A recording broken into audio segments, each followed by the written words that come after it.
the disaster and climate change strategies integrated into the national development plans and strategies. Thank you. Merci beaucoup, Madame Dr Balgis de la Banque africaine de développement. Merci à tous les orateurs. Et puis nous allons ouvrir un échange. Il nous reste une quinzaine de minutes, n'est-ce pas? 15-20 minutes. Donc je demanderai aux intervenants d'être aussi concis et précis que possible. Merci. Merci beaucoup. Bismillah ar-Rahman ar-Rahim. Mon nom c'est Zaidan Latfaïl Mohamed. Je suis le président de la région du Tagan en Mauritanie. Et je suis également membre du Conseil économique, social et environnemental de la Mauritanie. Je suis avec mon collègue M. Ba, nous sommes ici pour le Conseil économique et social. Nous avons deux collègues aussi qui sont maires des villes de notre pays. Et nous sommes là pour participer à cette importante rencontre de l'UCESA. Nous avons été informés par M. Hachim Mila. Et nous sommes là pour essayer de vous aider à porter votre voix au-delà des tropiques du cancer. Nous sommes en Mauritanie. Je vais être assez bref. Tout à l'heure, je vais répondre à la question de M. le Président sur l'exploitation de nos gisements. Mais avant cela, je dirais tout à l'heure qu'en Mauritanie, nous vivons depuis un certain temps les changements climatiques. Dans toute sa panoplie, aussi bien l'avancée du désert, que les inondations, que la hausse des températures, que l'exode rural, etc., etc. Donc, nous sommes en quelque sorte le laboratoire du changement climatique. Et nous avons énormément d'expérience pour l'adaptation et l'adaptabilité des populations, la résilience des populations face à ce phénomène qu'ils confrontent depuis très longtemps. Nous avons déjà notre panoplie, notre expérience, mais étant donné que nous sommes engagés sur l'exploitation de l'hydrogène vert à travers toute la panoplie, le solaire, l'éolien, l'hydraulique, etc. Et je pense que si nous avons la chance d'avoir quelques gisements qui viennent d'apparaître et que tout le monde a envie de pouvoir exploiter, nous ne devons pas nous en priver, mais nous appelons la communauté internationale à nous aider à mitiguer l'impact négatif sur l'environnement. Et c'est ça que nous devons faire, parce que les gisements aujourd'hui n'appartiennent à personne, ils appartiennent à tout le monde. Et ça, je crois que vous l'avez vu tous. Je ne voulais pas être plus long. Je vous remercie beaucoup. Merci beaucoup. Merci infiniment.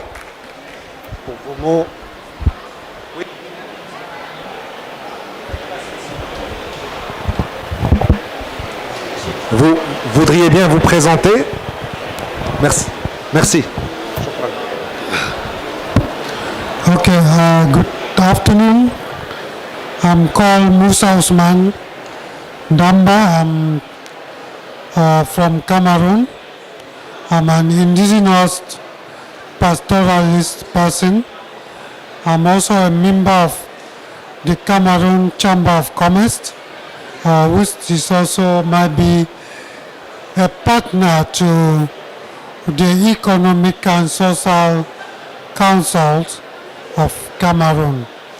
Our ministers of city of Cameroon just make a brilliant statement, which I just want to build on it a bit, just to say that I think a partnership between the Economic and Social Council, the chambers of commerce, the entrepreneurs, the civil society, and the government will constitute a veritable partnership that can help to come up with an adaptation plan, especially for the city to manage the waste in the city. For example, just one example, I'm a pastoralist. We slaughter more than 10,000 cows in one city in Yaoundé alone, and the waste is wasted. But we could have collected this waste and managed it even to produce biogas, and from producing biogas we can also produce biofuel, and we can produce organic fertilizer that can be used in the city and also to have. Today we talked about the Russia-Ukrainian crisis, and one of the things that is coming up very strongly is the scarcity of chemical fertilizer. Means why in Africa we can have solution, can have organic fertilizer coming out from the animal dumps.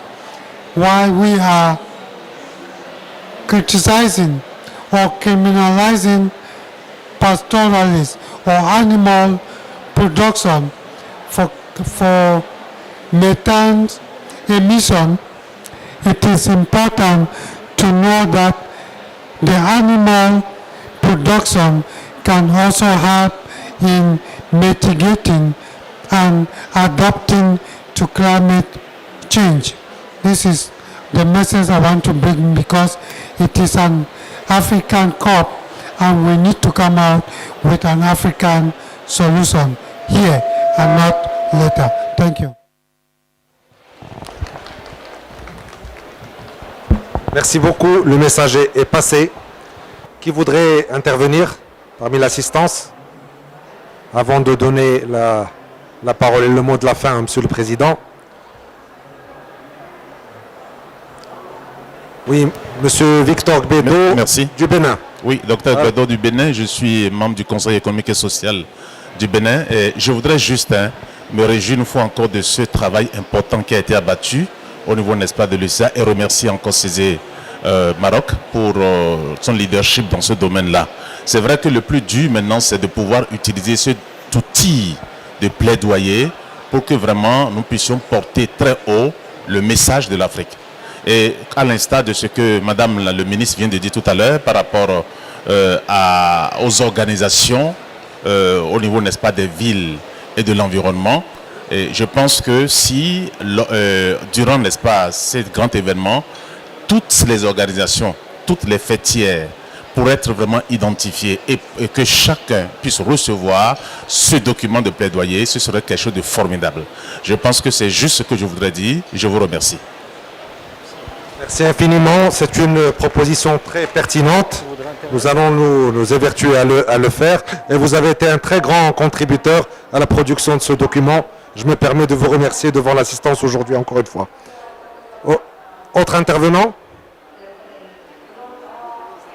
Ah, oui. Ah, notre frère Nikes Molombi. Merci, SG.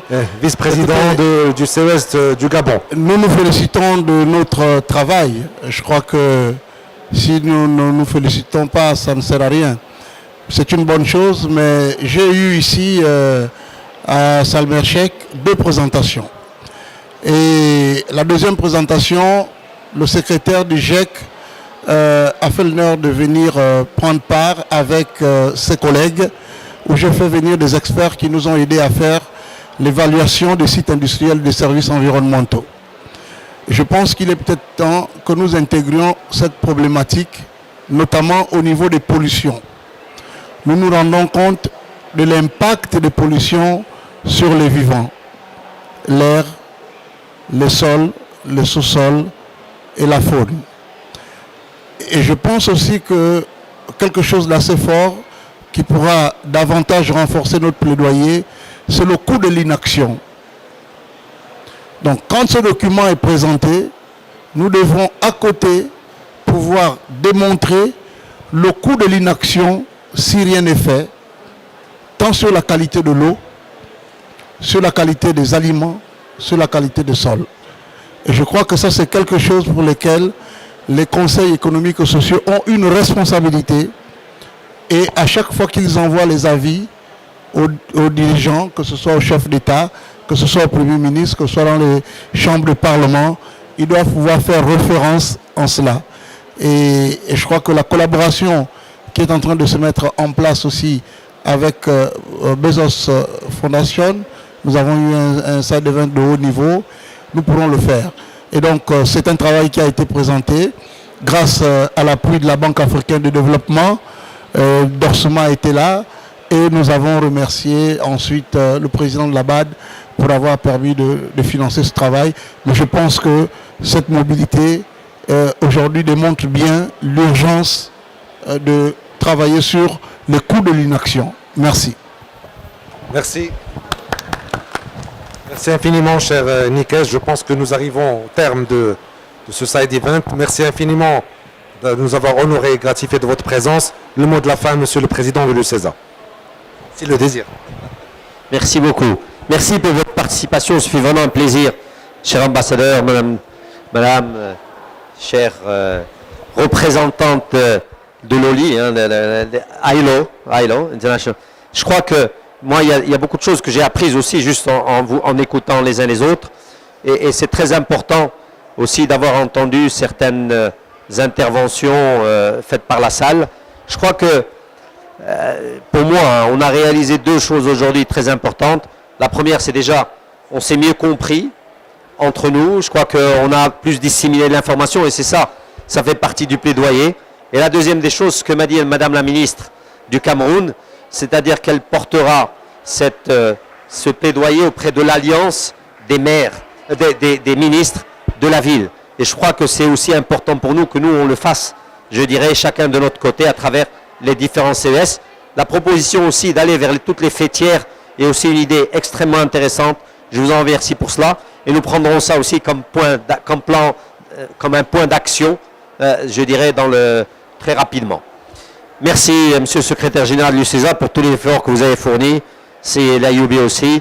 Je crois que nous pouvons nous féliciter déjà d'avoir bien avancé aujourd'hui dans cette quête de plus de justice climatique et surtout d'action, parce que c'est l'action qui nous manque.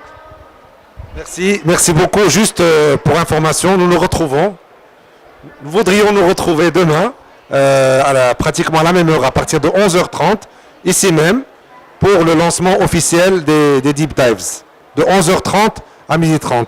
Merci infiniment et merci beaucoup à nos amis de ACMI pour tous les efforts et leur patience. Merci infiniment.